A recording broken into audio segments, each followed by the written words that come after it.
kita kan cuma wawancara Bapak. Itu ada, udah Pak. Ya. Assalamualaikum warahmatullahi wabarakatuh. Alhamdulillah kita sekarang ketemu lagi di channel saya ini, dan luar biasanya kita ini akan ketemu dengan seseorang yang suka dengan berkebun ya, dalam arti dia tadinya seorang profesional kemudian berubah menjadi seorang pekebun atau seorang bisnismen ya. Nah itu ternyata langkah-langkah yang luar biasa, karena kita akan tanya tentang itu, dan kita juga tanya tentang persiapan dia untuk menjadi seorang pebisnis atau seorang pekebun gimana, karena itu penting, karena selama ini banyak pensiunan yang gagal total, ternyata ya nanti kita akan lihat juga dia adalah salah satu keunggulan dia, artinya dia membuat buah atau tanaman buah ini bisa maksimal, bisa berbuah maksimal itu karena dia persiapan yang matang. Dan dia adalah aset suka ya, dan banyak teman-teman kemudian travel yang kenal dia, dan dia memang orang yang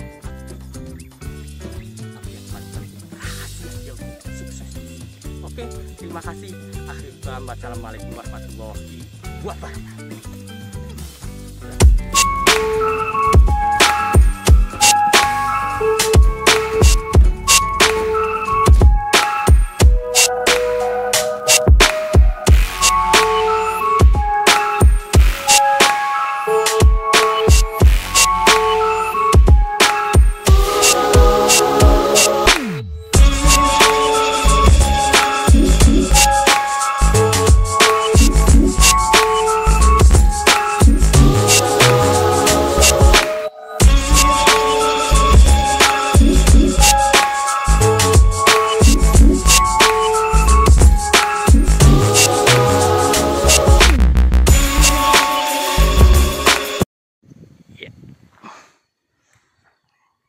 Kita kenalkan dengan Pak Asep nih, Pak Asep. Wah luar biasa nih Pak Asep. Saya tadi keliling-keliling kebun, ada lengkeng, terus ada durian Pak ya. Ada ya. Ini Pak Asep. Dulunya Pak Asep petani itu ya nanas Pak. Iya, saya dulu petani nanas di sini. Cuma sebelumnya saya juga seorang karyawan. Oh, di mana Pak? Di Bank Mandiri dulu. Ya, terus saya sebagai karyawan ya, karena berpikir ya sebagai karyawan ya gitu-gitu aja kita betul. Kerja untuk orang gitu, kenapa kita nggak buat sendiri, kita bekerja untuk diri sendiri gitu loh. Betul. Ya seperti itu sih awalnya kita tertarik dengan begitu. Nah mulailah investasi dikit-dikit, ada rezeki dikit-dikit. Tapi waktu itu langsung berhenti gitu Pak, atau langsung pensiun dini? Enggak. Jadi saya kebetulan ada rezeki sedikit. Sebenarnya tanah saya yang pertama itu bukan di sini. Oh gitu. Ada di depan itu yang pertama. Oh yang di sana. Berarti ini bukan tanah warisan Pak? Bukan ini. Jadi beli sendiri. Wah luar biasa. Nah, saya... berarti satu kaki di sebagai karyawan satu kaki sudah di sini. Ceritanya sebagai pengusaha. Keren. Sebagai petani. Jadi memang kalau kita Pak, saran misalnya kan banyak pensiunan ini yang keburu-buru usaha gitu. Seharusnya nggak gitu ya Pak. Ya artinya seharusnya nggak langsung istilahnya terjun langsung ya. Seharusnya yang kayak Bapak gitu ya. Ya sebaiknya sih memang dipikirkan matang-matang dulu, dihitung-hitung dulu gitu loh ya. Jadi kita kan untuk usaha, misalnya kalau saya milih misalnya di bidang pertanian, misalnya kita begitu beli tanah langsung menghasilkan kan, butuh proses, butuh waktu. Nah waktu itu yang harus kita pertimbangkan. Oh betul. Nah sementara kan kebutuhan kita di sini, kebutuhan sehari-hari jangan terus kan. Ngejar terus. Iya, nah ini yang harus kita seimbangkan gitu loh. Dimana titik akan kita misalnya geser ke sebagai pure pengusaha, dimana dua-duanya kita jalanin. Nah itu harus perhitungan itu harus kita hitung dengan matang gitu loh.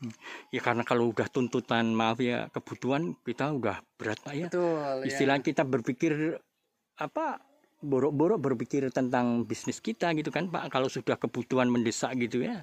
Tapi saya ada pengalaman yang sangat menarik di sini misalnya siap. Mungkin teman-teman mungkin nanti bisa ambil hikmahnya dari situ, bahwa sebenarnya kalau misalnya kita mau berusaha misalnya di hortikultura seperti saya ini, misalnya di durian, lengkeng, alpukat kayak gitu, itu kan butuh tahunan. Betul. Nah sebenarnya dalam jangka pendeknya sebenarnya kita bisa atur tuh dengan tanaman tumpang sari.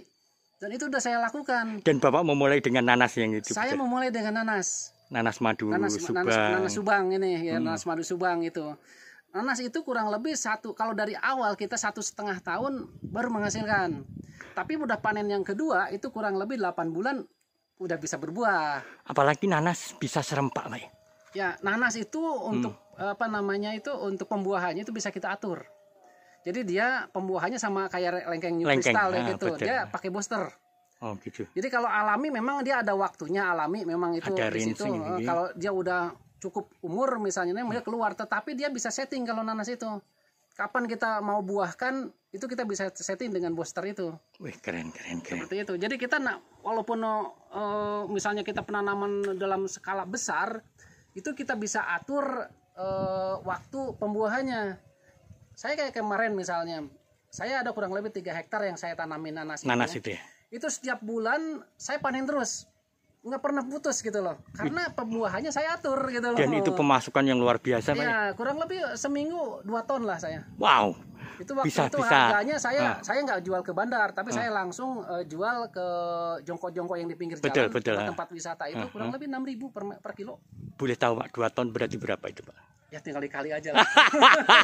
Artinya gini, itu mampu membiayai kebutuhan kita pertama. Betul. Kedua bisa memenuhi kebutuhan operasional untuk kebun ini, Pak. Betul. Nah itu yang saya tadi bilang, bahwa itu saya menemukan seperti itu, bahwa kalau kita bergerak misalnya di bidang hortikultura tanaman jangka panjang, kita harus mencari tanaman jangka pendek yang habitatnya di lingkungannya itu ada gitu loh di situ. Dan satu hal juga yang paling penting, kita pelajari pemasarannya. Karena di sini banyak juga petani-petani nanas itu yang dia bingung udah pemasarannya. Dan lagian kayak nggak kepelihara gitu, Pak, ya kebunnya. Sampai maaf, nanas yang seharusnya besar jadi kecil. Karena gini, Mas, di sini nanas yang ada di sini itu udah usianya udah puluhan tahun. Jadi nanas itu idealnya itu maksimal cuma 2 kali berbuah, itu harus ditebang, ganti baru. Ganti barunya itu sebenarnya ditebang, dia ditebang seperti itu dia akan tumbuh tunas. Betul. Nah itu tunas itu yang barunya itu. Kalau di sini enggak. Jadi masyarakat di sini masih tradisional lah. Jadi nanas itu udah sampai misalnya akarnya itu udah sampai 1 meter gitu loh. Jadi udah nggak produktif. Itu dipupuk seperti apapun hasilnya nggak akan maksimal karena itu pohonnya udah tua gitu loh. Udah produktivitasnya udah sangat menurun. Maaf, bukan seperti teh ya, istilahnya beda. Dulu kita nanas di sini orang bilang katanya kalau mencari nanas madu di Subang itu paling dalam satu kebun itu 1-2 biji. Ringnya bahkan 1.001 gitu. Betul. Kan. Artinya yang jadi nanas madu itu 1. Betul. Nah itu tantangan saya waktu kemarin kita coba ini nanas di sini ternyata 40% menghasilkan nanas madu. Tapi nanas yang 60% juga manis, saya nyoba. Manis, betul. Nah, cuma memang nggak berbentuk madu, tetapi dia manis. Manis, betul. Ya, ini memang ada treatment yang harus kita lakukan.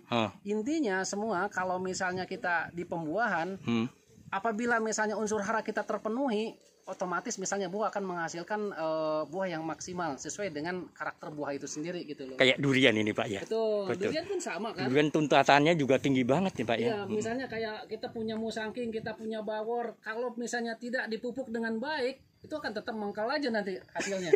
Sama nanas pun seperti itu. Ada orang bilang musangking KW. Ya, betul. Karena kuningnya juga pucat gitu kan. Nah itu. Nah makanya pemupukan itu harus diperhatikan. Sama semua menurut saya sih semua buah-buahan itu seperti itu. Kalau nanas, Pak, mungkin ada spesial gitu. Saya kira sih hampir sama. Kalau sama ini maaf, kalau Bapak tadi bicara tradisional, orang-orang sini kan biasa pakai itu, Pak. Tadi saya udah ngomong-ngomong urea yang digedein gitu kan. Sebenarnya bukan itu, urea masih mending dia pakai. Di sini itu sebenarnya yang paling banyak itu dipakai itu kohe ayam. Karena di sini kan banyak peternakan ayam. Betul. Itu 1 karung itu mereka cuma beli paling 5.500 sampai 6.000. 1 karung yang 1 kintal kilo itu. 5. Itu ya memang murah meriah, cuman kalau untuk nanas itu bisa meningkatkan size tapi akan mengurangi kualitas rasa. Betul. Karena di kohe ayam itu sangat tinggi karena unsur N-nya. Betul, kayak urea itu sangat tidak mendukung kalau untuk tanaman-tanaman berbuah gitu loh. Justru kita ngegedein P sama K-nya kan gitu. Nah, Bapak sama ini terus pakai itu apa unsur NPK juga gitu? Saya kombinasi di sini saya pakai. Saya nggak pure juga kimia. NPK. Saya pakai POC di sini. Kita POC bikin sendiri. Ini drum-drumnya banyak banget. Apa? Dari apa Pak? Kelinci atau dari? Saya dulu dapat dari teman itu namanya EcoGrow sama Fukushima ya. Saya dapat dari komunitas itu. Saya biakan di sini, saya biakan sendiri. Jadi yang namanya kan makhluk hidup masih bisa dibiarkan selama kita bisa ngerti cara bagaimana membiakannya. Betul. Nah itu yang kita pakai karena skala saya kan udah skala produksi lah. Betul, bukan betul. Kalau misalnya kita yang ngandelin pupuk pabrikan ya kosnya terlalu tinggi. Ya nah, betul, enggak ekonomis lagi ya. Ya kita harus kreatif seperti itu. Kita kembangkan produk-produk yang ada itu selama itu makhluk hidup, kalau menurut saya itu bisa dikembangkan. Itu aja prinsipnya. Jadi enggak, maksudnya kan biasanya POC itu pakai cairan-cairan yang Pak, yang berbentuk cair gitu. Bapak dapat dari mana itu? Sini banyak gitu. Oh, banyak. Jadi atau kita, Bapak campur? Bukan, kita udah punya biangnya sendiri. Oh, saya campur itu gitu. Beli biangnya kurang lebih setengah kilo lah. Paling kalau untuk pembuatan misalnya 200 liter ya cukup misalnya 2 sendok aja juga cukup. Kita biarkan, jadi enggak langsung ke 200 liter, kita bikin di 20 liter dulu. Betul. Bertahap, dari 20 liter itu baru kita ke 200 liter gitu. Jadi seperti itu. Jadi Bapak mampu ya untuk memenuhi kebutuhan ini. Ya alhamdulillah, kita kreatif aja sendiri karena ya intinya misalnya di pertanian kalau kita bisa menekan cost otomatis kita akan bisa meningkatkan laba kan. Kuncinya kan di situ bagaimana caranya kita menekan cost gitu loh.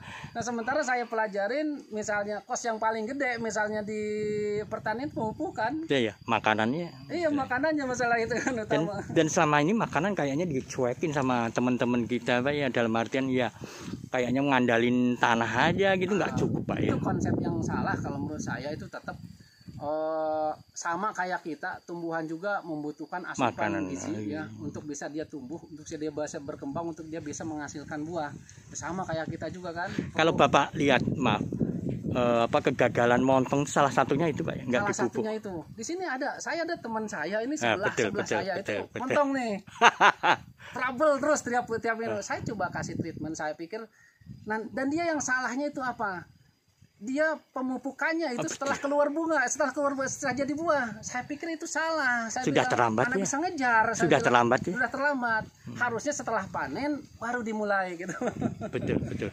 Artinya orang berpikir bahwa pemupukan itu sesuatu yang yang bisa didadak gitu. Yeah. Enggak, padahal itu perlu perencanaan schedule yang lumayan Pak. Perlu Pak. Itu kita harus ada schedule bener-bener itu kita perhatikan dari awal gitu loh. Dari mulai misalnya tanaman misalnya selesai panen, kalau misalnya tanaman yang udah panen ataupun tanaman yang belum menghasilkan mau menghasilkan, kita mesti bisa melihat kondisi tanaman. Kita seolah-olah berbicara lah sama tanaman.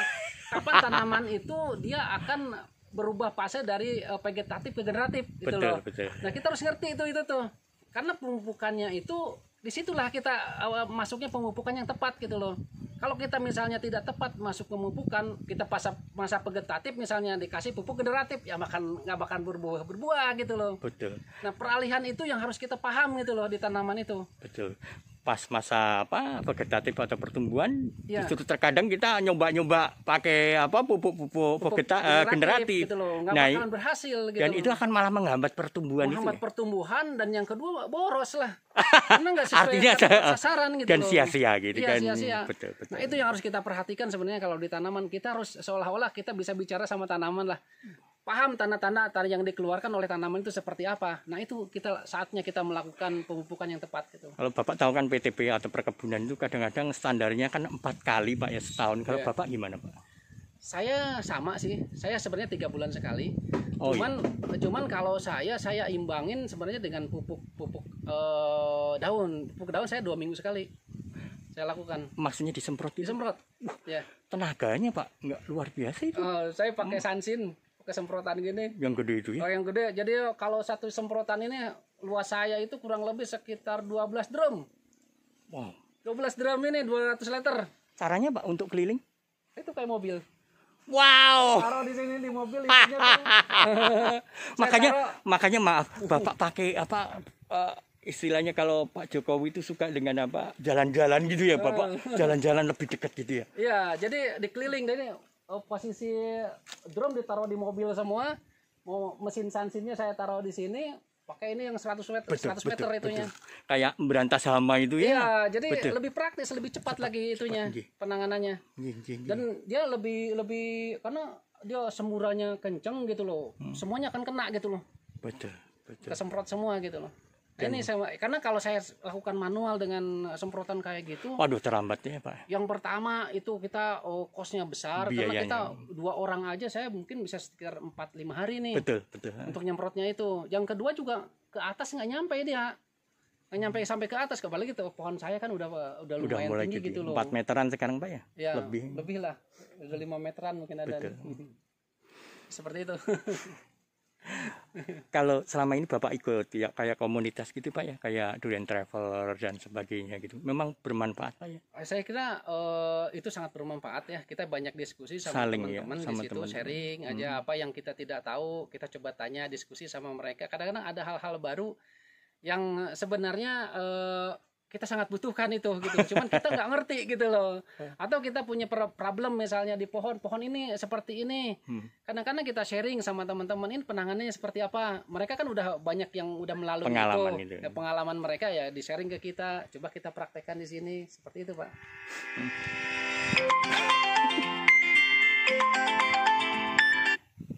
Nah ini Pak, yuk kita lihat Pak. Ini di sini buat banget tuh yang sana. Bawor Pak ya. Bawor itu. Lumayan ini luar biasa. Ini buah pertama umur 3,5 tahun. 3,5 tahun. Kemarin tuh lebat banget ininya. Cuman apa namanya itu hujan. Rontok ya. Rontok. Enggak ada penanganan Pak sebelum rontok itu. Saya penanganan untuk kocor di sini itu 2 minggu sekali. Oh sebenarnya udah 2 minggu sekali. Oh ya, yang tadi Bapak bilang tadi ya, betul. Kalau udah yang berbuah begini 2 minggu sekali saya kocor. Nah terus ini masalah air ya Bapak perhatian sekali ya masalah air Pak ya. Jadi ini sistem tetes gitu Pak ya? Enggak, sebenarnya ini nganu ya biasa ya. Jadi disemprot begini ada 2 di sini. Jadi ke sana 1, ke situ 1. Karena saya pakainya itu kan hanya cuman satuin, terus nggak pakai apa namanya itu alkon. Jadi hanya ngandelin ini, kalau misalnya yang besar ke sini nggak bakalan kuat ya. Karena ini tinggi ya Pak, yang tinggi ya.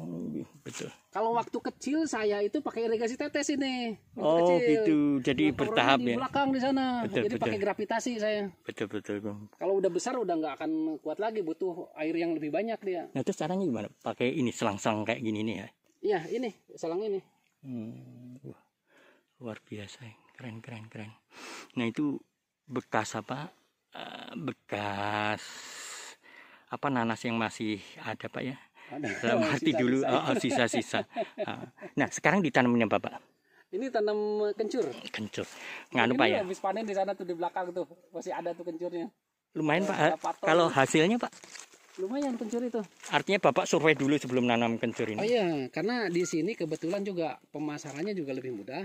Kalau kencur itu waktu tahun kemarin kita dapat harga juga lumayan. Kencur ini. Oh iya, kencur waktu naik itu ya. Sekarang harganya kurang lebih 12 ribuan lah per kilo. Nah ini masih di pinggir-pinggir masih dipertahankan nanas. Kalau ini nanas apa Pak? Maaf. Sama nanas madu Subang. Katanya Bapak itu yang apa di video itu ada bedanya Pak? Videonya di bawah. Tapi udah dibongkar semua ya kan? Dibongkar semua. Ini besar-besar Pak ya? Yeah. Nah kayak gini belum menunjukkan dia nanas madu atau bukan? Artinya nganu ya belum apa? Kelihatan. Belum terlihat ya? Dia udah hitam, artinya udah 60% misalnya kematangan baru kelihatan tuh. Dia menghasilkan nanas madu atau tidak. Dan nanas madu itu sebenarnya secara fisik juga bisa kelihatan, dia lebih terang gitu loh ininya itu loh ya. Terus juring-juringnya di sini itu dia lebih menonjol nih. Juring-juringnya di sini itu. Keren. Katanya nganu Pak, apa naungan itu mempengaruhi juga Pak? Itu mempengaruhi terhadap warna. Oh, yang kuning itu ya? Yang kuning itu. Jadi kalau misalnya dia ada di bawah naungan, dia warnanya nggak cerah. Bisa menghasilkan nanas madu, tapi warnanya nggak cerah. Jadi kalau misalnya untuk pajangan pedagang di pinggir jalan itu nggak menarik gitu. Tapi ini bibit nanas madu Pak. Dalam arti gini, sebetulnya nanas madu yang dikatakan orang nanas madu legenda Subang itu ya nanas madu yang kalau dibelah itu kayak madu gitu Pak ya. Ya betul. Nah kalau sebenarnya yang kayak gini pun misalnya dia bukan nanas madu pun manisnya minta ampun, saya udah nyoba. Ya, sebenarnya gini Mas, kalau untuk nanas itu ya kita untuk bisa menghasilkan nanas madu itu dia harus punya genetiknya dulu. Oh gitu. Jadi kalau misalnya dia benar di bibitnya dulu, benar di bukan madu. Walaupun kita treatment seperti apapun akan sulit sekali. Artinya bibitnya benar dulu. Betul, gitu. Yang pertama di situ dulu. Intinya punya genetiknya dulu dia. Dia genetik sebagai nanas madu gitu loh. Dan kebetulan nanas Subang itu adalah genetiknya adalah nanas madu gitu loh. Keren. Jadi kalau misalnya kita bukan misalnya genetiknya ini, effort kita melakukan pemupukan pun akan sangat sulit untuk bisa menghasilkan itu. Nggak ada keajaiban lagi, gitu nggak ada keajaibannya. Nah, terus ini di tengah-tengah ini dikasih apa namanya? Saya iseng aja sebenarnya ini mau ditebang nih. Oh, gitu. Kenapa? Mau ditebang lagi udah kegedean. Saya dulu buat iseng-iseng aja, ada bibit jamu saya tanam aja buat makan-makan gitu aja. Betul, kedua juga nambah-nambah mungkin ya. Semua bibit jamu sana itu. Ini cuma iseng-iseng aja. Oh, betul. Sorry. Udah selesai, udah cukup. Kalau saya memandangnya Bapak terlalu tega terhadap tanaman. Saya suka iseng-iseng gini aja, tanam di tengah-tengah, kalau udah cukup besar udah habis. Karena kan intinya tetap kita adalah di durian gitu. Pak, soal air nih Pak. Kalau Bapak ngandalkan itu drum-drum besar yang dikasih di gitu Pak ya. Untuk alirannya supaya cepat gitu Pak. Untuk aliran pakai mesin kan. Jadi saya setiap blok itu ada embungnya tuh kayak gitu tuh. Oh, boleh tahu. Setiap blok itu ada embungnya ini. Boleh lihat Pak, maaf. Nah ini untuk sorry. Misalnya satu blok di sini gitu loh. Itu ada mesinnya di situ. Oh, jadi Bapak nggak ngandalkan drum-drum yang di atas itu Pak ya? Ada toren. Oh, toren. Toren udah nggak bakalan cukup lagi dengan kondisi pohon. Wow, nggak cukup. Nggak bakalan cukup. Wow. Dia irigasi tetes nggak bakalan cukup dia. Kenapa Bapak udah hitung gitu? Iya, itu udah coba ya dengan luas seperti ini. Kalau misalnya ngandelin toren paling cuma berapa pohon. Betul. Iya, jadi kita pakainya setiap blok itu ada embung seperti ini. Blok luas berapa Pak? Kalau blok menurut Bapak berapa luas? Setengah hektar mungkin? Apanya? Satu blok. Satu blok ini ada setengah hektar. Betul. Jadi setengah hektar buat handle setengah hektar nih ke situ. Jadi ini diisi dulu dengan air yang dari tron tadi. Dari pompa, sumur pompa sana. Ini kita naikkan ke atas. Nah di sini baru distribusi. Oh, ini bukan mengandalkan tron yang di situ itu Pak? Oh, toren itu udah nggak kepake karena udah kelewat. Dulu saya pakai. Oh, untuk yang waktu kecil ya, waktu kecil. Waktu masih irigasi tetes yang Bapak bilang itu. Saya pakainya irigasi tetes dulu. Jadi pemupukan pun lewat sana semua gitu loh. Nah, sekarang udah nggak bisa lagi. Itu harus langsung dari sini. Masih juga mesin aqua juga kita udah ada di situ. Ke sana. Wow. Jadi menurut Bapak nih, dibanding tanaman lain kayak lengkeng itu, kalau kita berkebun durian, pemikiran atau pikiran air itu mesti Pak ya, persediaan air. Semuanya saya pikir untuk semua tanaman buah-buahan ya, untuk semua tanaman pun air adalah faktor utama yang harus diperhatikan. Jadi kalau misalnya kita mau berkebun, mesti dilihat dulu posisi air ada nggak gitu loh.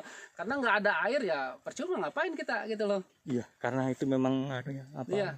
Penting sekali. Karena apalagi durian buahnya juga gede gitu. Betul. Dan pada saat misalnya berbuah seperti yang tadi itu membutuhkan asupan air yang tidak sedikit itu karena untuk pengisian buah-buahnya, dagingnya. Dan kalau sampai kering itu banyak kan YouTuber yang ini durian tanpa diairi seluas berapa hektar. Saya kok nggak nalar sekali dalam artian itu cuma mengandalkan alam dan hasilnya juga nggak akan maksimal itu hasilnya seperti itu. Kalau di kita di sini saya kira tanahnya ini tanah merah begini ya kalau saya di sini. Ini kalau misalnya kering ini kalau misalnya musim kemarau itu sampai belah-belah loh tanah. Wih. Bukannya yang hitam Pak, ini juga belah. Iya belah ini. Kalau musim kemarau itu, nah kita siasatinya waktu musim kemarau itu pakai jerami supaya dia punya daya tahan walaupun udah disiram itu punya kelembabannya itu lama gitu loh. Betul. Jadi seperti itu. Kita siasatinya seperti itu di sini. Itu andalannya Pak, siapa itu yang ahli durian tuh? Ada jerami aja dipakai mulsanya di situ, itu lebih aman. Jadi untuk kelembabannya sekali nyiram aja kita bisa pakai 2-3 hari gitu loh. Lembab masih terus gitu loh. Oh, maksudnya itu. Jadi memang benar-benar daripada maaf ya per hari nyiram itu berat sekali ya. Betul seperti itu. Jadi kalau kita ada mulsanya seperti itu akan bertahan lama itu kelembabannya itu. Dan yang kedua, saya amatin nih kalau di tempat saya di sini itu kalau saya pagi itu air embun itu deras banget. Dari embun dari karena cuaca dingin kan ya, embun. Angin kemudian ditahan. Nah, kalau misalnya kita kasih mulsa itu dia akan meresap ke situ itu makanya dia akan bertahan lama gitu loh di situ, lembab terus. Tapi kalau misalnya dibuka nggak pakai mulsa, misalnya kayak gitu kena matahari udah langsung nguap semua. Jadi triknya seperti itu kalau untuk tanah-tanah tanda hujan yang misalnya airnya agak sulit, mau nggak mau kita harus ekstra di situ tuh harus dikasih mulsanya di situ. Dan itu trik paling mumpuni Pak ya? Menurut saya paling simpel dan bahannya pun kan banyak, melimpah gitu. Nah, gini, kalau Bapak dengan pelakuan yang maksimal kayak gini, hama penyakit kayaknya jarang Pak ya? Di sini itu ada yang namanya, saya ada satu yang sangat sulit saya tangani, itu dalamnya kepik. Oh kepik ya, betul. Kepik itu kayak kecil, ada pelindungnya gitu ya? Kecil kayak gitu. Itu datang dia setiap selesai hujan. Kalau saya telat menangani ini habis nih yang daun-daun muda ini. Gila. Habis ini benar-benar. Dan itu tiap hari saya datang. Saya tiap hari itu di sini ada yang keliling ini. Jadi kepik yang ada pelindung kayak betul yang itu, kita sulit ya untuk betul. Sangat sulit itu. Dan itu datangnya itu sekali datang itu mungkin nggak tahu ratusan ribu kali ini, hampir penuh nih ininya tuh. Itu memang khas masing-masing daerah Pak ya. Itu saya sulit karena gini, itu kalau dia datang ke tempat saya ke sini ditanganin selesai gitu loh. Tapi kan di samping kiri kanan kebun saya itu banyak pohon durian. Dari situ dia datangnya gitu loh. Pada saat hujan dia ketimpa jatuh lari tuh. Cuman yang saya herannya dia itu bisa ngumpul di satu pohon gitu. Nggak nyebar gitu loh maksudnya itu. Artinya gini Pak, maaf, bahwa di sepanjang kebun Bapak ini banyak sekali kebun lain ya. Banyak Pak. Yang dalam artian ada yang terawat baik, ada yang enggak ya. Tapi rata-rata di tempat saya di sini mungkin nggak terawat ya. Cuma di sini. Dan itu yang bikin kita nganu Pak ya Pak, bingung gitu ya. Kita sudah kendalikan tapi kalau yang lainnya nggak dikendalikan juga.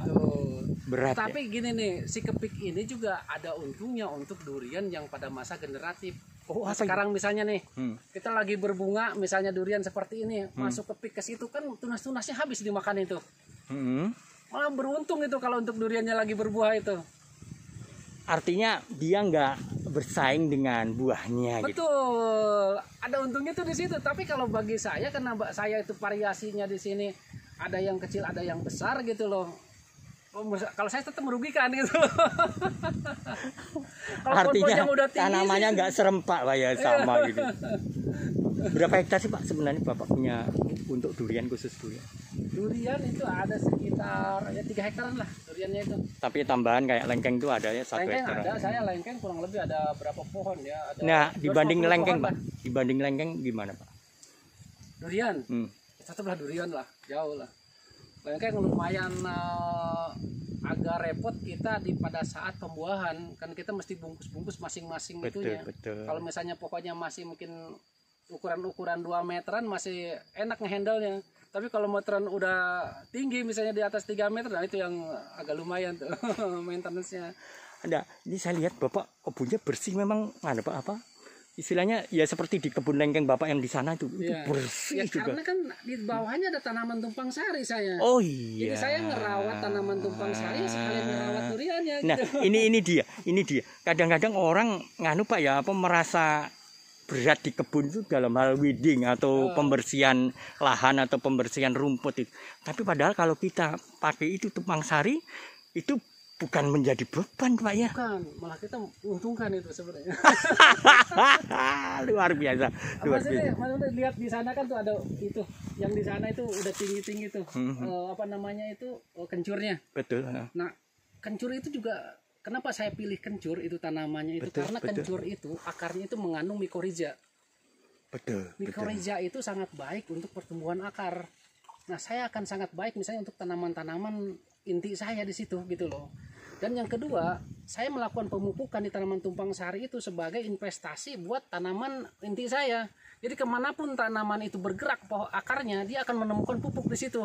Karena pupuknya udah tersebar semuanya gitu, nggak hanya konsentrasi di sekitar tanaman inti saya aja durian. Jadi dia akar lari kemanapun, dia udah menemukan pupuk pasti. Betul. Karena udah sebar pupuknya di tanaman tumpang sari semua. Itu pupuknya nggak sedikit itu di situ. Gitu. Artinya mikrorhiza kan menyiapkan makanan biar siap untuk diserap. Betul.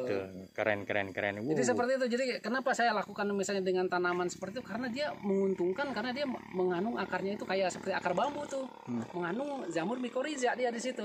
Luar biasa. Dan itu sangat misalnya mendukung sekali buat perkembangan akar tanaman pokok kita gitu loh di sini gitu. Kembali lagi yang awal, Pak.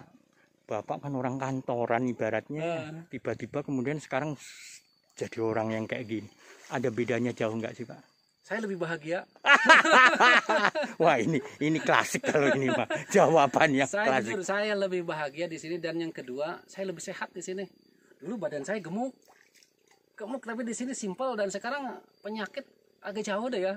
Hampir enggak, ini dulu asam urat wah sering banget sekarang. Alhamdulillah sekarang karena kita bergerak terus di sini ya. Istilahnya olahraga tanpa sadar, Pak. Betul. Kita lebih, yang kedua, kita punya manfaat di sini itu bisa memperkerjakan orang-orang lingkungan di sekitar sini. Wow. Akhirnya kita bisa memberikan manfaat kepada lingkungan gitu loh di situ. Jadi mereka punya pekerjaan di sini. Kalau yang kerja misalnya sehari, tadi udah lihat aja di situ yang kerja ada berapa tuh. Yang kerja sehari aja bisa 10 orang. Wow. Di sini itu. Untuk saya mau bisa memberikan manfaat ke yang lain gitu loh di situ. Ini ikan ada, Pak, ini, Pak, kelihatan kedengaran ikan. Buat ini aja ikan patin. Tapi lumayan, Pak, hasil lumayan untuk keluarga juga, untuk kita juga, atau iya, untuk kadang-kadang kalau misalnya mau lebih lagi gitu. mau makan gitu, pengen ikan, dengan nyiduk aja gitu, dikasih pelet di situ kan pada ini tinggal siduk aja gitu. Dan kalau mancing juga enak gitu, Pak. Iya. Betul. Kami buat iseng aja, daripada nanti ditumbuhin misalnya di situ bentik-bentik nyamuk, kan udah kita tanamin ikan supaya bersih juga di situ. Betul. Ini tadi Bapak cerita tentang air, Pak, ya, sampai instalasinya kayak gitu, Pak. Nah, dalam memperoleh air itu kan Bapak pakai Pak ya, bor ya? Sampai berapa meter tuh, Pak? Saya ngebor di sini 90 meter. Di 90 meter, 35 meter dia udah ada air. Cuma Bapak bablas. Cuman kan? Saya masih bablasin terus, jadi kita punya investasi itu antara 35 sampai 90 meter airnya itu gitu loh. Wow. Investasinya di situ airnya itu. Boleh tahu, Pak, habis berapa, Pak? Dulu kita pakai pengeboran 4 in dari atas ke bawah itu per meternya 1 juta. Berarti kalau segitu ya tinggal dikali aja. Wah, luar biasa. Belum peralatan lainnya gitu loh di situ. Tapi Bapak istilahnya mendapat manfaatan dari pengeboran itu luar biasa ya, termasuk ke masyarakat gitu. Ya, jadi saya senang di sini, jadi masyarakat yang ada di sini, karena di kampung sebelah ini kalau musim kemarau itu betul, kering ya. Udah kering di situ itu. Keringnya. Nah, mereka masih bisa memanfaatkan air kita, dan saya sangat bersyukur sekali itu. Wah, keren. Artinya kerja kita di sini juga bisa dimanfaatkan buat kepentingan masyarakat gitu. Wow. Saya terima kasih, nggak nyangka dapat wawancara yang luar biasa ini, Pak. Tadinya kan kita berniat untuk sekedar nanas ya, tapi lebih dari itu ternyata nanas nggak ada apa-apanya dibanding ini. Luar biasa. Nah, ini, Pak, kita nyinggung sedikit tentang alpukat nih. Kenapa Bapak juga ikut-ikutan tren alpukat gitu? Saya buah-buahan yang saya amatin selama itu, yang pertama durian. Betul. Yang kedua sebenarnya alpukat, yang 3 lengkeng. Oh, justru lengkeng justru ketiga. Iya, ketiga saya lengkeng itu sebenarnya itu. Jadi 3 buah-buahan ini yang dulu memang cita-cita saya pengen punya di situ, karena saya ngelihat ini pangsa pasarnya itu sangat terbuka ya. Betul. Khususnya kalau misalnya kita ngomongin alpukat, apalagi sekarang kan pemerintah nih tahun 2022 kalau nggak salah udah fokusnya alpukat nih. Ya, saya malah agak takut juga, karena seperti Jawa Tengah aja sampai puluhan ribu per bulan loh, Pak. Ya. Istilahnya per tahun juga. Saya nggak takut, karena apa? Saya nanam itu alpukat yang memang kualitas premium di sini. Betul, kayak apa? Kayak misalnya Miki lah, kita ngomongin jauh-jauh khas gitu. Umat nih. Miki aja yang nanam itu mungkin udah puluhan ribu hektar kali ya. Tetapi Mas bisa cari di pasar, ada nggak Miki? Betul, nggak ada. Pernah nemuin nggak? Betul, iya. Nggak pernah. Di supermarket juga jarang-jarang yang ada. Kenapa menurut Bapak? Ya karena begitu misalnya dia berbuda terserap langsung gitu loh di situ. Nah saya melihat misalnya kalau misalnya untuk misalnya 10-15 tahun ke depan itu masih sangat terbuka sekali gitu pangsa pasarnya. Nah ini yang kita akan manfaatkan gitu loh. Kalau sekarang misalnya kita ngomongin misalnya harga alpukat lokal lah anggaplah 5.000 10.000 per kilo. Saya nggak muluk-muluk di Miki, target saya udah 20.000 aja gitu loh. Padahal kan pangsa pasarnya sekarang berapa? Hampir 50-55.000 per kilo. Betul. Jadi kita nggak muluk-muluk, dan saya juga di sini juga nanam alpukat yang juara-juaranya daerah-daerahnya nih, cuman buat koleksi doang. Kayak misalnya ada yang kemarin tahun 2019 ada yang Cengho gitu loh. Terus ada SWY tuh yang dari Brebes ya. Betul. Purwokerto apa Cilacap? Ya, Cilacap. Ya, itu SWY itu. SWY Jadi 1 dan 2 gitu. Terus ada juga alput-alput introduksi yang dari Vietnam itu kayak Pinkerton. Wow. Ada apa namanya itu? Udah nyampe di Vietnam kayak yang merah aja lah. Ya, seperti itu. Saya sih enggak hanya untuk koleksi-koleksi aja di sini. Kita pengen tahu gitu Boot Seven yang seperti itulah. Kayak Kuba gitu loh. Banyak debat tentang alpukat karena alpukat itu kan bukan buah yang maaf ya bisa dinikmati langsung. Ya kayak durian kan enak gitu. Betul. Atau lengkeng wow gitu kan. Nah, alpukat itu nggak bisa dinikmatin langsung, bahkan maaf hanya orang-orang tertentu yang tahu kesehatan yang suka. Menurut Bapak? Saya satu hal sebenarnya di alpukat yang sangat saya menarik itu kenapa? Alpukat itu untuk masa pemasarannya itu lama gitu loh. Begitu dia misalnya tua, ke masa misalnya masaknya itu bisa membutuhkan waktu mungkin sekitar 2 mingguan. Betul. Dan bisa sampai 20 hari masih bisa kuat. Dan pedagang suka gitu yang kayak gitu. Nah kita sangat menurut saya itu peluang itu sangat panjang gitu loh. Dibandingkan misalnya kalau durian begitu matang ya harus segera dieksekusi gitu loh. Tapi kalau alpukat range-nya itu masih panjang. Nah, itu sangat menguntungkan gitu loh buat kita gitu loh. Luar biasa. Enggak takut Pak misalnya alpukat kelebihan gitu? Enggak, saya sih enggak. Karena bagi saya misalnya samalah kayak durian ngomonginnya. Durian itu mungkin Mas juga sering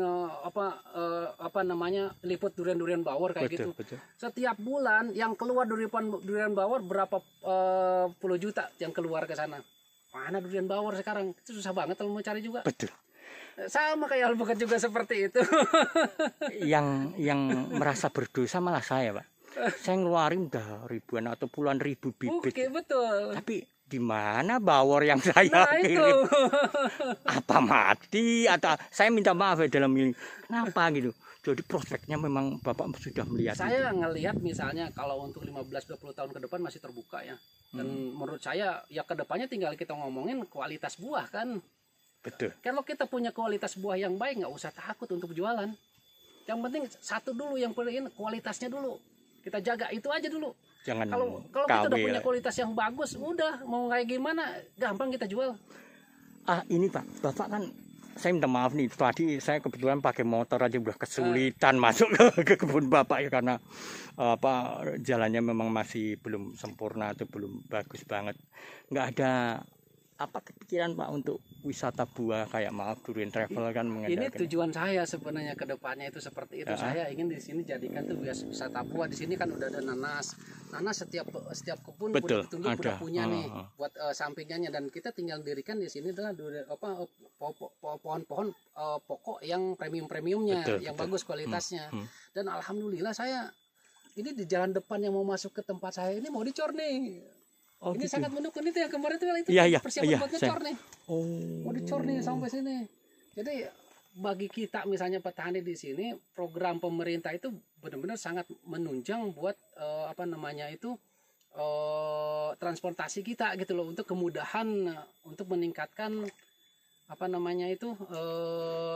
wisatanya di sini gitu loh. Jadi ini sangat sesuai sekali dengan cita-cita saya ke depannya gitu. Saya juga mikir, waduh. Bapak bukan yang punya ide Pak jalan itu diperbaiki. Enggak, itu program pemerintah karena memang maksudnya Bapak usul ke kepala desa atau apa gitu. Enggak, itu udah ada jatahnya memang. Oh, keren. Karena sekarang kan rata-rata sekarang sampai ke pelosok-pelosok. Betul, di Jawa terutama. Jawa udah hampir udah sampai ke pelosok semua kan. Ya sama, sekarang program pemerintah udah masuk ke sana gitu loh. Dan itu meningkatkan petani untuk berproduksi lebih tinggi lagi. Betul, itu sangat memudahkan gitu loh untuk distribusi kita gitu loh di situ. Oh, pantesan Bapak mementingkan juga tentang jalan ya, nantinya pasti akan Bapak perbaiki juga untuk saya wisata. Sih memang udah direncanakan sebenarnya itu, walaupun misalnya nanti pemerintah pun nggak masuk ke situ, itu udah memang prioritas saya nanti itu jalan itu. Karena akses utama dulu gitu harus dimudahkan dulu di situ gitu loh. Ya, orang mau masuk ke sini. Iya, betul. Cuman alhamdulillah pemerintah udah sangat respon sekali. Dia sangat mengerti kebutuhan masyarakatnya gitu loh. Ya, kita terima kasih kepada pemerintah. Betul. Nganu Pak, pilihan apa aja Pak selain ini? Bapak kan terutama bawor ya. Bapak ada lain Pak? Saya di sini tuh ada bawor yang pokoknya ya musangking sama oce. Duri hitam. Ya itu 3 pokok itu. Kalau yang lain-lain sih ada, misalnya kayak saya punya ikan mas. Ada durian-durian Kalimantan tuh. Betul. Ada sih 1, 2 gitu aja, diselap-selapin aja buat koleksi aja saya. Atau durian-durian Bangka Pak, mungkin kayak Namlung ada, Namlung ada, Super Tembaga ada. Ya cuman buat koleksi aja. Yang pokoknya saya itu bawor, musangking sama oce. Dan Bapak itu melihat prospeknya jauh. Betul, karena menurut saya 3 jenis ini pangsa pasarnya udah jelas gitu loh. Harga pasarnya udah terbentuk gitu loh. Pilihan montong sudah nggak ada lagi Pak? Saya udah nggak sangat tertarik. Kenapa Bapak dengar tentang montong? Yang pertama itu dari sisi harga juga menurut saya nggak menarik saya. Dari sisi harga kan montong paling 25-30 ribu lah. Nggak tahu kenapa kebanting ya.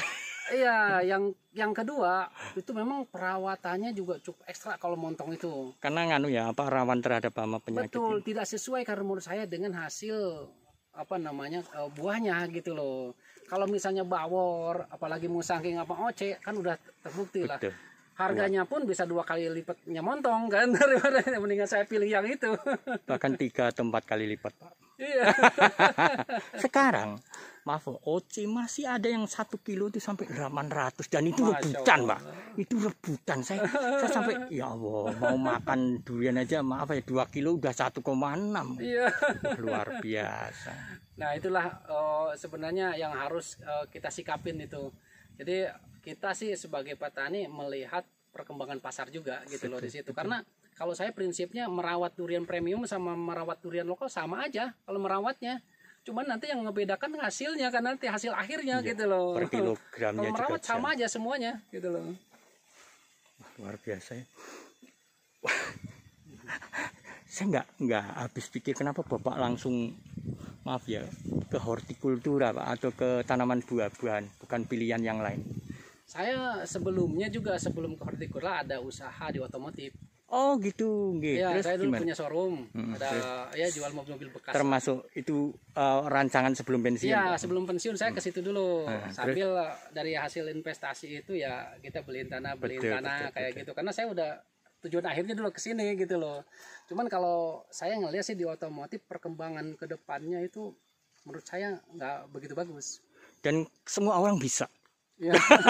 Artinya nggak perlu pelajaran ilmu-ilmu itu di otomotif. Kalau dulu saya cari konsumen itu sangat mudah. Kalau sekarang itu hampir tiap belokan orang udah punya ada showroom semua. Betul. Jadi kalau nyari konsumen itu kayak nyari jarum dalam jerami gitu loh. Berarti saya mesti melangkah segera sebelum memang terlambat gitu loh. Dan itu kayak kita ngemis, Mbak. Betul. Jadi itu yang membedakan Bapak dalam arti di hortikultura ini lebih ya. Saya kira itu sangat prospek sekali ya. Orang mungkin melihatnya petani itu sebelah mata. Iya betul. Saya harus ngomong itu. Iya. Kalau udah terjun ke sini, menurut saya enggak. Itu adalah hal yang pokok dan harus membanggakan sebenarnya di petani itu. Ada enggak kepikiran Bapak seperti punya pabrik gitu, istilahnya pabrik buah ya? Iya. Kebanggaan itu. Oh, sebenarnya kalau saya itu di sini pengennya itu apa yang bisa saya jalankan di sini udah ketahuan misalnya nanti hasilkan dan itu bisa ditularkan ke masyarakat. Siap. Nah nanti setelah mereka misalnya, karena masyarakat di sini tuh hanya melihat contoh.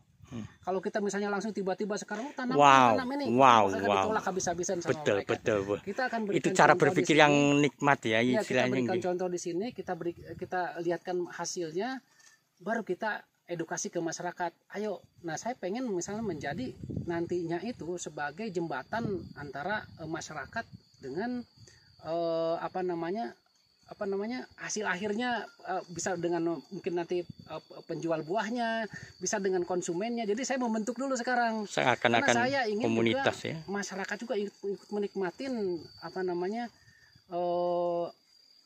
usaha ini gitu loh, yang punya prospek bagus ini gitu loh. Seperti itu. Kenapa Pak? Apa Bapak sudah merasa tua sehingga maaf ya berpikir tentang masyarakat kayak baik banget gitu ya, loh Pak? Lah, saya ingin berbagi. Itu aja sebenarnya, saya ingin berbagi ke masyarakat apa yang bisa kita lakukan misalnya untuk bisa meningkatkan kesejahteraan mereka. Kalau sekarang misalnya saya memberikan uang kayak pemerintah memberikan uang, menurut saya itu tidak mendidik. Ya, harusnya kita kasih umpan ke mereka itu. Kita kasihkannya biar mereka misalnya yang memancingnya gitu loh di situ. Jadi itu sebenarnya, dan ya kalau saya lihat karakter di sini tuh mereka itu perlu contoh gitu loh. Ada beberapa memang kita sekarang aja ada beberapa saya deketin tokoh-tokoh masyarakatnya, ada beberapa misalnya yang sudah mulai tertarik ke kita, dan saya udah support tuh loh ke situ loh. Ayo kita sama-sama gitu loh di sini. Karena mereka udah ngelihat hasil-hasilnya di sini kan, lihat perkembangannya. Dulu saya nanam di situ sama mereka, mana jadi katanya nanam di sini katanya. Oh, udah gitu. pesimis dulu ya. Bener, saya dulu dikatain sama mereka semuanya itu. Saya sih senyum aja kayak gitu. Saya berpikirnya orang bisa, kenapa saya nggak bisa? Saya bilang itu. Apalagi Bapak juga punya teman-teman yang mendukung ya. Artinya ya, Bapak betul. Ikut komunitas itu paling tidak mendukung Bapak ya. Kalau ini Pak, apa letak desa atau letak kebun yang Bapak ini yang maaf ya terpencil gini ya. Kedua juga bukan terpencil dalam artian kan, artinya jauh dari kampung. Nggak khawatir Pak nanti diambil orang atau dipanen orang.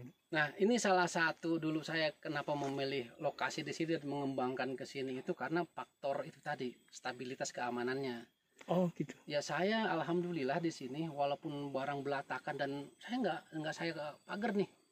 Kebun saya itu begitu ada aja. Yang investasi pagar itu sampai satu pun saya belum pernah kecolongan. Kenapa? Memang masyarakat sini karena yang saya lakukan di sini, saya lakukan pendekatan ke tetangga saya di sini. Oh gitu. Saya lakukan pendekatan ke tokoh masyarakatnya di sini. Jadi tergantung kitanya sebenarnya, dan kebetulan lingkungannya mendukung gitu loh di sini gitu loh. Jadi mereka saling menjaga gitu loh di sini. Malah sekarang saya ada beberapa misalnya durian, kayak misalnya alpukat, saya bikin okulasi sendiri, saya kasih ke mereka supaya mereka juga punya gitu loh di situ. Jadi, dan kita nggak hitung-hitungan ya terhadap nggak apa-apa, itu kan investasi akhirat kita tuh di situ. Nah ini supaya mereka punya gitu. Maaf, saya ketemu dengan orang yang terlalu baik untuk jadi pekebun. dulu kan kita waktu di Bapak di Bank Mandiri, saya di pabrik-pabrik itu, orang kan kalau ngomong gitu, kamu itu terlalu baik untuk. Tapi memang itu justru ya Pak, apa keamanan sosial yang Bapak buat gitu ya. Wajib kalau menurut saya itu ya. Istilahnya itu jangan terlalu memprotek misalnya kebunnya itu terlalu strict gitu loh di situ tuh. Masyarakat terus dilibatkan kalau menurut saya itu. Termasuk jadi pegawai itu Pak. Betul, itu termasuk itu. Kalau misalnya kita sendiri yang punya nih tanaman-tanaman ini juga akan beresiko. Tapi kalau misalnya penduduk sekitar juga punya, itu lebih aman gitu loh. Itu salah satu strategi saya bagaimana untuk bisa merekrut masyarakat sekitar ini untuk sama-sama kita bisa maju gitu loh. Itu pagar sosial yang lebih murah sekali Pak. Sebenarnya. Ini ya perlu diketahui bahwa punya Bapak kebunnya mencar-mencar Pak ya, artinya agak enggak menyatu dalam satu luasan tapi bisa kemana-kemana, dan itu masih bisa terjaga Pak ya. Padahal maaf ya Bapak invest alat-alat ini banyak dan gembletak kalau orang bilang itu tetap terjaga gitu. Terjaga alhamdulillah gitu loh. Karena di sini kebetulan di lingkungan saya nih di sini, saya dulu dapat tanah juga, ini juga dari berapa orang pemilik, puluhan pemilik nih. Oh iya, cara dapat tanah Bapak bisa sampai kayak gini? Ya sebenarnya ditawarin gitu ya. Ada itu di sini pertama yang di bawah yang di bawah sana. Itu. Itu kebetulan ada saktor yang punya pun juga bukan orang sini, udah orang Jakarta tuh yang punyanya itu. Kebetulan yang orang itu sakit waktu itu, ya kebetulan saya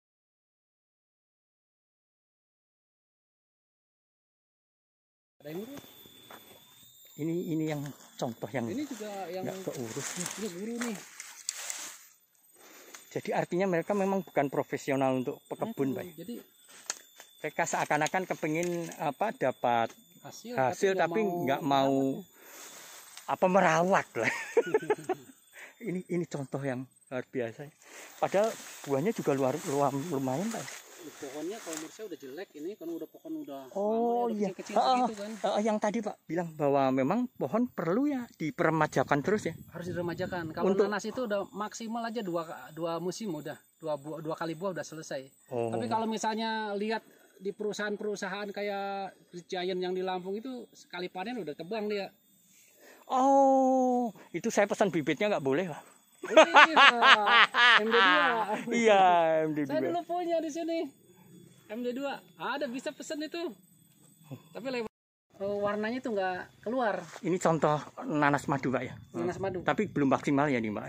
Enggak maksimal karena dia kehalangin sama naungan ya. Naungan kayak gitu yang Mas nanyain kayak gini nih modelnya nih, kehalangin sama naungan. Kalau Bapak itu kayak gini? Oh gini. Ya gitu. Jadi patokannya itu sama dengan kayak gini.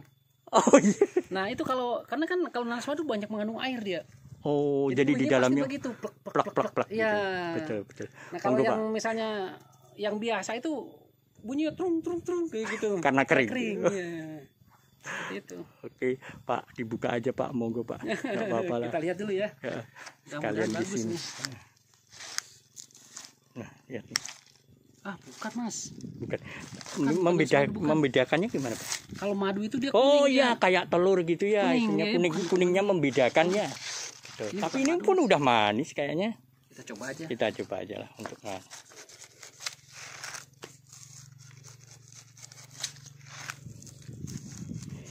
Maaf, membukanya gampang banget. Ya, begini kalau orang kan ambil satu-satu gitu. Kalau kita berebet aja begini dah. Lama sih gituin. Tapi kalau bukan nanas madu juga sulit sih. Nanas biasa yang di Jawa Tengah kayak gitu ya, wah nggak bagus. Yang itu nanas lokal. Malang itu. Wah, nanas Malang diginikan ya habis. Habis.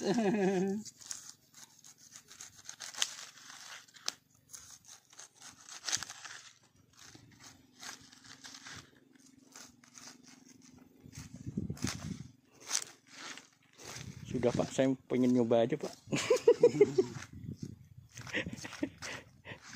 Nah, ini bukan madu tapi kita pengen nyoba sih. Walaupun dia tidak menjadi madu, apakah dia juga manis? Kita lihat ya. Kita sedikit aja Pak. Coba.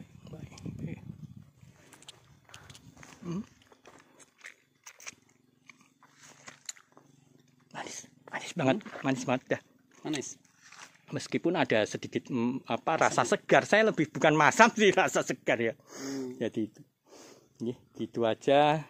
Terima kasih Pak Asep sekali lagi, luar biasa nih.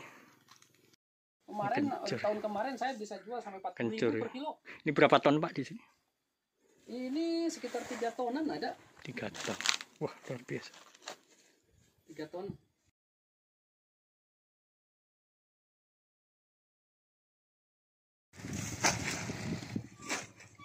Ini ya, jadi satu truk ya isi 3.000 ditanam di ini balai desanya. Ini kebetulan dekat dengan SD Negeri Kalinanas ya. Ini di bagian, jadi di 2 tempatnya. Ini benar-benar kita berharap bisa secepatnya untuk bisa menjadi bagus. Siap-siap. Nah ini alhamdulillah ya, kita sekarang ini sudah menyerahkan bibitnya ke Pak Lurah langsung. Pak Lurah Kalinanas ya. Dalam hal ini kita serangkaian tadi video tadi sudah menunjukkan bagaimana desa Kalinanas akan punya ikon ya, nanas madu. Turun Pak Lurah. Iya, ini terima kasih. Ini sudah kami menerima bibit nanas yang sangat bagus ini.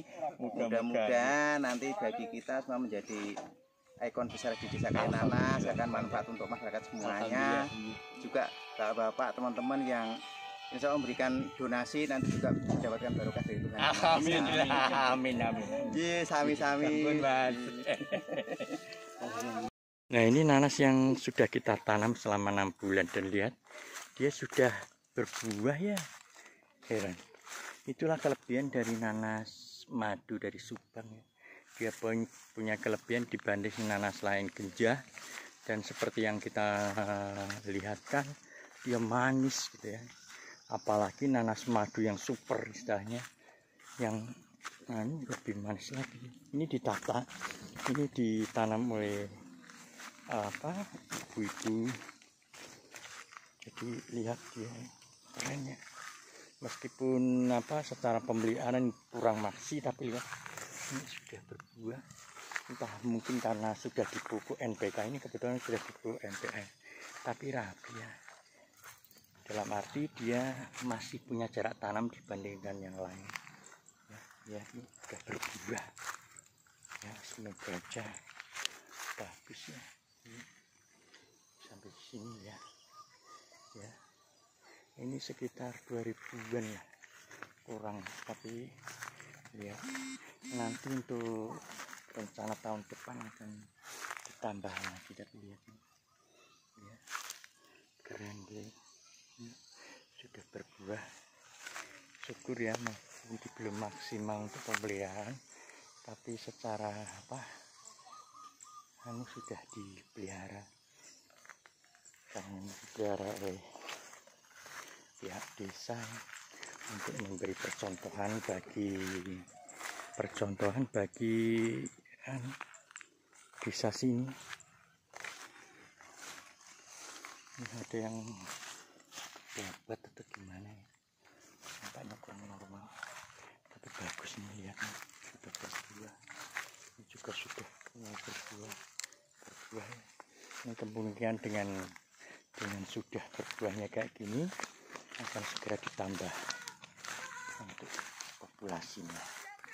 Dan tidak ini contohan untuk keberhasilan dari penanaman kampas, penanaman nanas ya. Gitu aja. Terima kasih. Ini sebagai bukti. Akhir kalam. Wassalamualaikum. Ya, alhamdulillah. Akhir kalam. Wassalamualaikum warahmatullahi wabarakatuh. Oh gitu. Inilah ya. Ini sebagai bukti bahwa nanas madu Subang merupakan nanas madu yang top ya. Itu aja liputan tentang nanas madu, baik yang di Subang maupun di yang lainnya. Terima kasih. Akhir kalam. Wassalamualaikum warahmatullahi wabarakatuh.